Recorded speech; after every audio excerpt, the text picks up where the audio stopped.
ইরানি তুর্কি বা আফগান, মুসলমান মুসলমান তুমি তো মুসলমান। আমাদের পরিচয় কি বলেন? বলেন পরিচয় কি? আরে চরমনাই, সরসিনা, মোকামিয়া, হদুয়া, পাঙ্গাস, এই পরিচয় তো পরে মিয়া। প্রথম পরিচয় মুসলমান। কথা কন না কেন? পরিয়ার পর মসজিদে নামাজ পড়বো, ওই কি বলে পাবনা গিয়ে নামাজ পড়বো, বরিশাল গিয়ে নামাজ পড়বো, এক এক মসজিদের মুসল্লি, কিন্তু প্রথম পরিচয় আমরা নামাজি। কথা বলেন না কেন? ইসলাম শিকার জন্য কেউ চরমনাই গিয়েছে, ইসলাম শিকার জন্য কেউ সরসিনা গিয়েছি, ইসলাম শিকার জন্য কেউ মোকামিয়া গিয়েছি, ইসলাম শিকার জন্য কেউ হদুয়া গিয়েছি, ইসলাম শিকার জন্য কেউ পাঙ্গাসিয়া গিয়েছি। হক্কানে উলামায়ে কেরামদের দরবারে যেতেই পারি, কিন্তু ইসলাম রক্ষার জন্য আমরা এক ও অভিন্ন। আমরা একটা বলির মতো পার্থক্য হতে চাই না, ঠিক কিনা বলো? তুমি সাদা হও কি বা কালো হও, দেখো রক্ত তোমার লাল। সুখী হও কি বা দুঃখী হও, রেখো ঈমান নির্ভেজাল। তুমি সাদা হও কি বা কালো হও, দেখো রক্ত তোমার লাল। সুখী হও কি বা দুঃখী হও, রেখো ঈমান নির্ভেজাল। কাছে রাও কি বা দূরে রাও, তবু কাবাই তোমার ঘর। স্লোগানে তোমার কেঁপে ওঠে আজ পৃথিবীটা থর থর।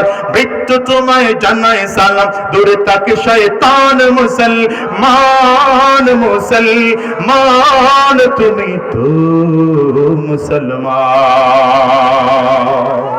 হে যুবক, তুমি বাঙালি হও কিংবা ইন্ডিয়ার, কিংবা জার্মানি, জাপানি কিংবা চাইনিজ, রাশিয়ার, স্প্যানিশ, ডেনিশ, ফরাসি কিংবা ব্রিটিশ আমেরিকার, আরবি, আজমি, ইরানি, তুর্কি বা আফগান, মুসলমান মুসলমান তুমি তো মুসলমান। উলামায়ে কেরামদের বিরুদ্ধে চক্রান্ত চতুর্মুখী। কি কথা কন না কেন? কোন দিক দিয়ে আলেমদের এক দুর্বলতা পাওয়া যায়, কোন দিক দিয়ে কোথায় পাওয়া যায়? গত কয়েকদিন আগে আমারে মেসেজ দিতে দিতে দিতে দিতে শেষ। হুজুর কোন মন্দিরে গিয়ে মোনাজাত করছেন?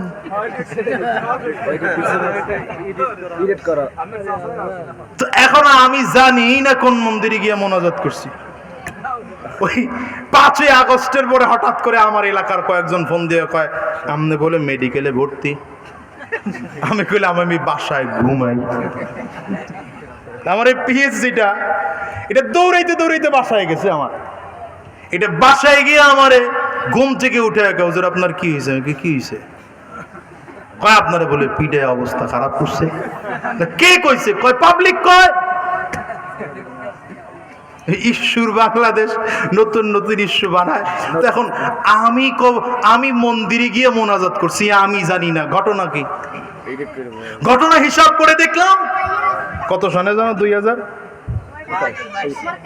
মন্দিরের আমরা 7ই মে 2022 সনে কুয়াকাটা হুজুর আর আমার একসাথে প্রোগ্রাম ছিল। আপনাদের হুজুর আমার চাচা আবু আব্দুল্লাহ মাহমুদী সাহেবও ছিলেন।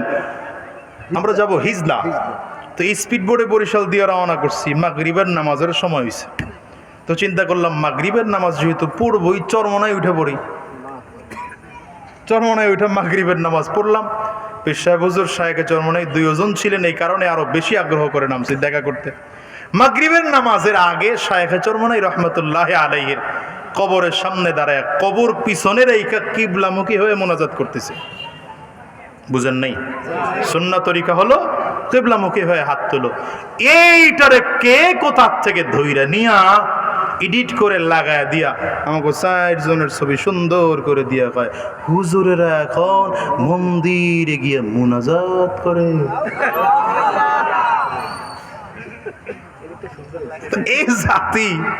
এই জাতির নিয়ে ইসলাম কায়েমের স্বপ্ন দেখেন।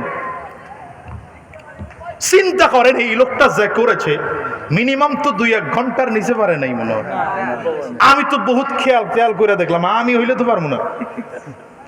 এই ছবিটার পিছনে মেহনত করে পিছনের ব্যাকগ্রাউন্ড ফালাইয়া মন্দির আইনা দিয়া এরপরে আবার পোস্ট